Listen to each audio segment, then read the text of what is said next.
Hey guys, and welcome back to another community deck. This one is sent in by eyesauce. It is a stagger only deck, so I'm going to use the stagger style school to do it some justice, but we're going to go over the deck. So in the first combo we're going to have Drunk Crane into Eye Poke into Foot Slap, with the alternate move being Drunken Paw.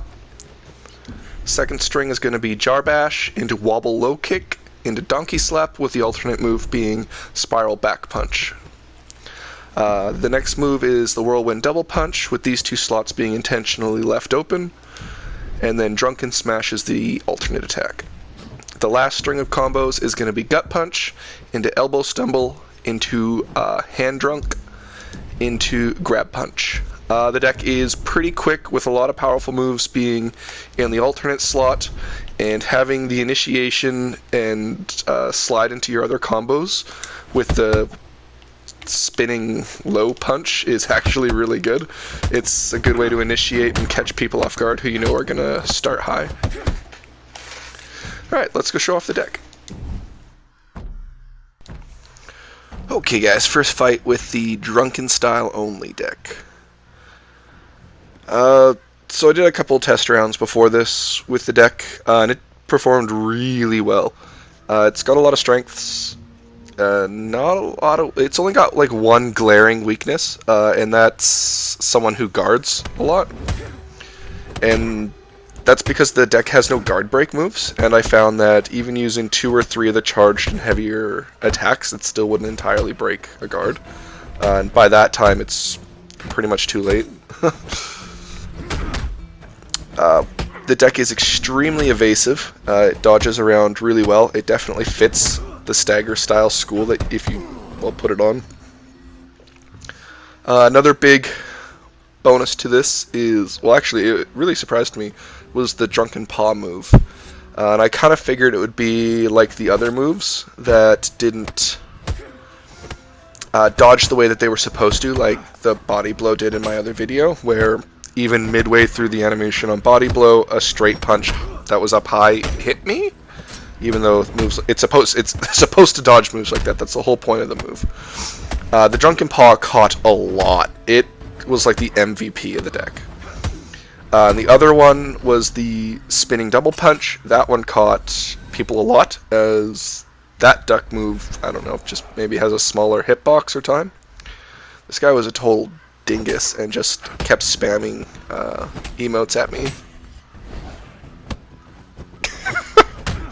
My wife didn't like the term dingus. Exactly, it's my word. Oh, you, okay. Who do you think I got it from? What? Oh my god, of course there is. Okay. Anyways, so yeah, other than the no guard breaks, the deck is extremely good. It's got some fast combos that are really good to get off. It's got a good chunk of range for initiating, especially with your top right corner in that stance, or using your double right there, like I just did. Using your double spin punch is a really good way to start. It catches a lot of people. And another good way to start is, again, with Drunken Paw. Like, those moves are just so good to start with, because everyone's using a straight vertical attack. Well, most of the time they do. Anyways, yeah. I had a lot of fun with this deck. I definitely like doing this style of deck, where you, make a style to match the school that you're playing in. And I want to try it with the other ones too. So if you guys have a Phagin style deck, or a Cult deck, or a Forsaken deck that you'd like me to try, just send me a message or a comment in the links below, and then I'll tell you where to send it to, and I can try it out. Or, if you can, just make a school with that deck as the school deck, and I can give it a try there. That's a lot easier than me trying to match up all the pictures. So, this fight, the second fight, was pretty easy for the most part, except where you can see this guy is just blocking, and I'm not breaking his stamina at all. And I wasted all my stamina, so it's just, that was one of the biggest problems with the deck.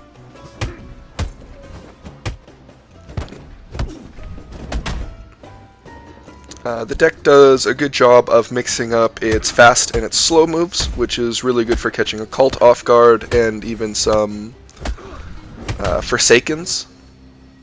The deck's got a lot of sweeps and side attacks to catch the Windfall players, and it mixes up which side that the moves are coming from. That's just kind of a bonus of playing Stagger style.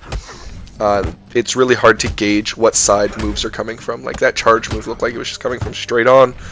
Not really sure if it can be countered either way or if it technically has what side it comes from. So that really helps.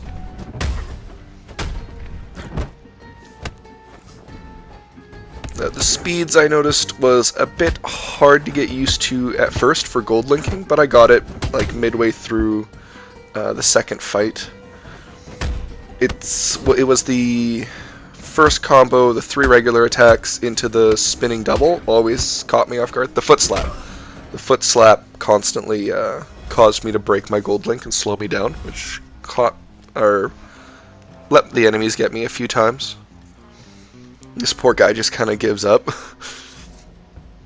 The problem he had was not being aggressive enough. He didn't use his class ability, he just sat and kind of blocked and took hits constantly. And you can see now that once he starts using his class ability and he gets aggressive with it, he comes back and gets a win. And that's something me and a couple other people from the community are noticing, is that no one is using their class abilities anymore. Everyone is either going to try and block you out because people are using speed decks that aren't doing enough damage, or they're manual dodging away and like burning their stamina up to initiate. And that just really sucks. Like, what's even the point of having the school at that point? A lot of Phajin players are doing it because of the way that the movement works for it. It's really easy to get to the back and manual dodge away instead of just using the Windfall dodge. I think it's just how complicated the deck is. Like, I understand that just the back 2 are the Windfall dodge and the front 2 are the parry, but trying to keep track of that in a high-level PvP fight when like seconds matter, where you're going to get punished if you're not paying attention, is just a bit too much to pay attention to. And the stance change is a big problem as well. Using your dodge and forcing you into the front 2 is a big pain in the ass. It's just far too much to pay attention to. And I know that some of you are going to be like, oh, I can do it, no problem. But I guarantee you, if you just stuck to one of the other schools, you'd probably do better. Like, I cannot see a situation where having Phajin is better than having just any of the other schools. They're just better. This girl's ABSOLVER is really good. I tried to do a couple different outfits with that furry, like, neck thing, and I can't get it. It never looks right. Yeah, so see, she's using the Phajin style, and you can see her dodge the wrong way a bunch, or go to parry the wrong side, and it's not good. I can tell that they're having a problem with paying attention to the fight and paying attention to where they are. You can actually, if you watch the video, you can see her switch stance a lot, or try to get the right stance while fighting, and that's again another problem. Being forced into your front 2 and not having your deck set up the way you want, or like properly, to have a good way to initiate combat in those 2 areas is really bad.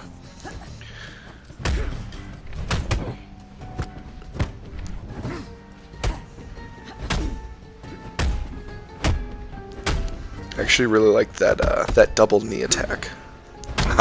Good use of her shard immediately after. I've noticed that with Earthquake and the Shadow Step, whoever uses it first loses. If your opponent has the same one, they're going to beat you with it. If you Earthquake them, they just immediately Earthquake you back, and then you've wasted a shard. If you Shadow Step and don't immediately like kill them, and they Shadow Step you, you lose. Like, they just have more of an advantage than you do. I find that the only time it's really useful is when you really need to push off some extra damage, or you know that you can get away from them, or that they've just used up their shards. There we go. I've gone back to the heal just because with the stagger style, I find I can't block nearly as much using the class ability to not get my stamina back, like I do with my windfall, and I'm glitched out. I'm just hovering around here. This has actually happened twice in this fight, and I don't know if it's a visual glitch on their end or just my end, but I don't think it's that big of a problem. No, it just looks weird. I'm not entirely sure what causes it. I thought it was using certain there it goes again, certain emotes and then like moving around while it happened, but that time it just happened in the middle of combat, so I'm not sure. Yeah, and again, I don't know what's going on. Anyways, thank you guys for watching.